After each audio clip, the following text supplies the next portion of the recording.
The first knife we're going to check out today is a new one, the Kansept Mistaken. It does come in a few different versions. Everything from this video will be linked down in the description.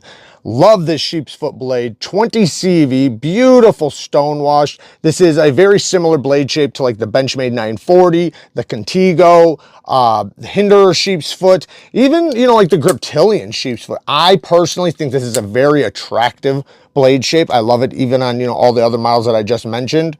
The geometry, a little bit on the robust side, but it's still just plenty slicey, like not in a bad way. But it is a little bit more on the thicker side. We have a titanium bolster lock with this copper carbon fiber. Like I said, it does come in different versions. Then a titanium mill pocket clip and a titanium backspacer with a lanyard tube hanging out the back end of it. Now, I don't think this disrupts this really that much, or as far as I don't think they're prioritizing the lanyard over the clip here because the clip is still as far as it can go. This was, I think, just like an after thing. I personally could take it or leave it. Action is amazing. This thing has incredible action, great detent. The flipper tab does not have any texturing on it, but the detent is the right amount of strength to where it's very comfortable. It makes for really comfortable flipping action. You can push button it. You can light switch it. It likes either one. It just is a great flipping action. Then you have the thumb studs, which also work very, very well. The thumb studs are placed in a great position. Great spot. I do wish they were sharper though. There's one thing I dislike about Kansept's thumb studs. I wish they would do a little bit different ones and make the edges around them sharper, because these can be slippery. On this model, it's just fine, but on other models in particular, especially with stronger detents. Beautiful access to the lock bar, very, very comfortable disengagement, super smooth on the drop. As far as like nitpicks and negatives right off the bat, one thing is the ergos, man. I don't like the ergos on this. It's not the most comfortable knife to hold, and with the geometry being a little bit thicker, I wouldn't want to bear down on this long term. Now, to be honest, it's just a, probably a pull out of your pocket, make the cut, put it back in your pocket type of knife. This isn't something I would expect to see on the job site or anything. And I don't expect you to pull it out and use it as your cardboard destroyer. But, I'm going to bring it up either way. And, I got this little peak right here that kind of lands in a bad spot for me, at least from my hands. The next negative thing, I already said thumb studs. I wish they were a little sharper. And then the plunge grind. Now, I'm going to show you a knife why I always complain about the plunge grind. So the plunge grind starts here and it tapers down to the edge. Instead of stopping way before the edge and having a nice sharp line to separate it, it goes right down to the edge. So what's going to happen when I sharpen this? The same thing that happened on the Kansept Reverie. This is an awesome knife. Freaking love this knife. Just had it featured in a sharpening video or a stone video. But you see the smile? That is a smile. You see how it kind of smirks up, or whatever you want to call it. It, frowns up, and it gets into the plunge grind. So when you're sharpening, you can see it's sharpening into the plunge grind, which can be ugly. You'd rather just do a dead stop and not do that. So that's why I, complain about that, because one, it can be difficult to hit this part of the edge. You might have the entire edge done and you're still working on a little tiny spot right here because it's so much thicker than the rest of the edge. Next thing is it can be, it can make the knife lose attractiveness. And then it also can chip your stone when you're sharpening. So there's a lot of reasons why it's a negative thing. All in all, the Mistaken is a cool knife. I do like it. I wish the ergos were a little bit better, but the Reverie, however, has amazing ergonomics. I really like the ergos on this. I recently featured this in my USA Market sharpening stones. If you want to check that video out, they are hybrid bonded CBN stones. Awesome, awesome stones. They did a really good job on this edge.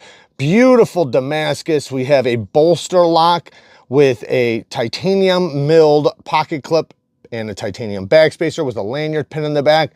Love the Tiffany blue. I think the Tiffany blue is very attractive on a lot of the models that use the Tiffany blue. Not a lot of models do. amazing access to the lock bar, great texturing, super smooth, and one of my favorite styles of front flippers. This makes it to where you can't even almost see it. You can't see the jimping, but it's like kind of like lighting a lighter.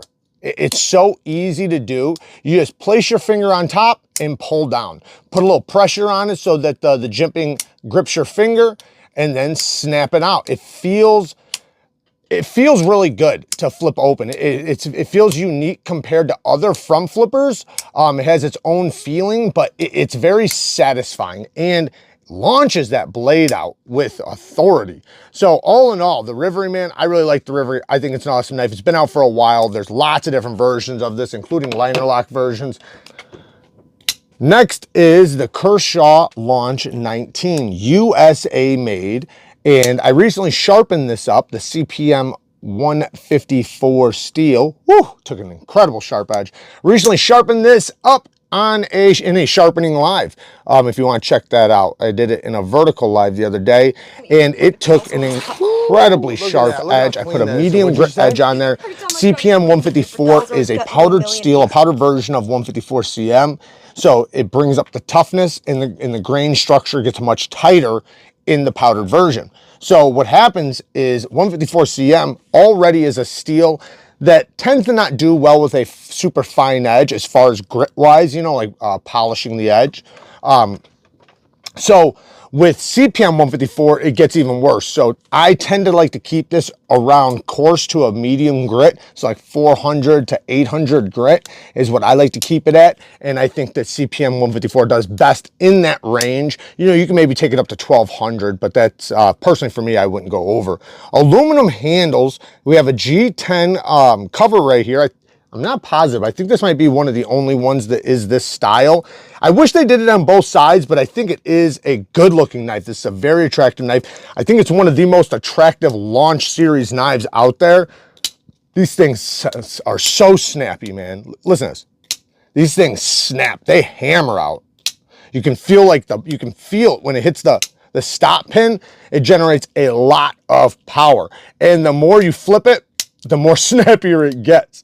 So very powerful snap. Love this clip point blade. Beautiful finger choil that also acts as a great sharpening choil. Beautiful satin. This thing cuts really well. And with these ergonomics, man, this is a great user. Great work knife, great user. We do have a deep carry clip that is reversible. I wish it didn't have button screws, but hey, man, this is a badass knife. Next is the Jack Wolf Knives Venom Jack. This is a great example of a modern slip joint as far as materials go. We have a full hollow grind, so the entire blade is a hollow, which is awesome. You don't see that very often. It has a very thin edge. S90V blade steel, beautiful satin. I love that vertical satin. Then in this case, this one's titanium, and they do well, they're all titanium, but they also have bolster lock versions. There's like 5 different versions, 5 different flavors, you could say. So if this one doesn't do it for you, there is other options. Personally, I love this. I love this rock pattern on the titanium. The ergos are amazing. This is a phenomenal knife as far as use goes. I'm really hoping he does a locking version of this one. It would be probably my favorite. I think that the blade, the way it pops out, it just works so well. And I personally love the walk and talk and the action this thing has. Because the blade sticks out so much, you have so much grip, and especially with that full hollow. So to open it, it's very reliable. And some slip joints, you don't feel like they're as reliable because you have to get them with your nail or you have to fight to pinch it. This is so easy. It makes for great action and even better walk and talk because you have so much control. Love it.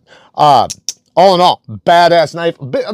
They are pretty expensive. So that is the one thing I will say is that the price is a little high, but they're so awesome. And you know, it's hard not to love the Jack Wolf knives.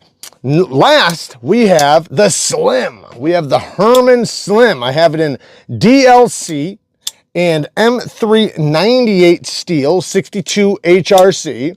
Then we have a full bolster one, so it's a fake bolster in M390, also 62 HRC, with an amazing, listen to the acoustics.